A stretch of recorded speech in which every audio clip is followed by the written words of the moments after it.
સભા દરમિયાન વીજળી ગુલ થઈ ગઈ હતી, એ શું લાગે છે? પૂર્વ આયોજિત કાવતરું હતું કે સરકાર આ જન આક્રોશ યાત્રા જ્યારથી નીકળી, મહિલાઓ દારૂ છડેછોક મળે છે, દારૂના નામે હપ્તા ગાંધીનગર સુધી પહોંચે છે, ડ્રગ્સનો ફેલાવો એટલો વધ્યો છે કે યુવા પેઢી બરબાદ થઈ રહી છે, રસ્તામાં ખાડા છે, ભ્રષ્ટાચાર છે, ખેડૂતો આત્મહત્યા કરે છે, મહિલાની ઇજ્જત લૂંટાય છે, કાયદો વ્યવસ્થાની પરિસ્થિતિ ભાગી ગઈ છે, આદિવાસીઓના પ્રશ્નો છે, આ બધો જે આક્રોશ બહાર આવે છે.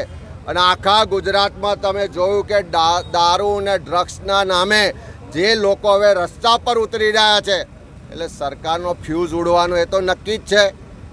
એમનો ફ્યુઝ ઉડે છે. કોંગ્રેસની જન આક્રોશ યાત્રા આગળ વધે છે એમ એમનું બીપી હાઈ થાય છે.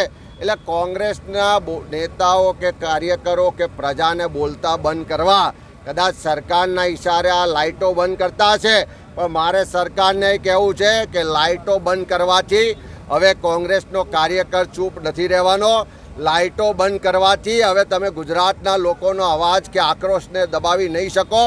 આ જન આક્રોશ યાત્રાના માધ્યમથી અમે આખા ગુજરાતના લોકોને જગાડીશું, આખા ગુજરાતના લોકોના અવાજને બુલંદ કરીશું. આખા ગુજરાતના લોકોમાં જે તમે ડર અને ભયનો માહોલ ઊભો કર્યો છે એને દૂર કરીશું. તમને ખેડૂતોના દેવા માફ કરવા માટે મજબૂર કરીશું. તમને ગુજરાતના યુવાનોને કાયમી રોજગાર આપવા માટે ફિક્સ પગાર કોન્ટ્રાક્ટને આઉટસોર્સિંગ પ્રથા બંધ કરવા માટે મજબૂર કરીશું. તમને આ દારૂના ડ્રગ્સના હપ્તા લેતા બંધ કરીશું અને હપ્તાખોરોને ખુલ્લા પાડીશું, ભ્રષ્ટાચારીઓને જેલના સળિયા પાછળ નાખીશું.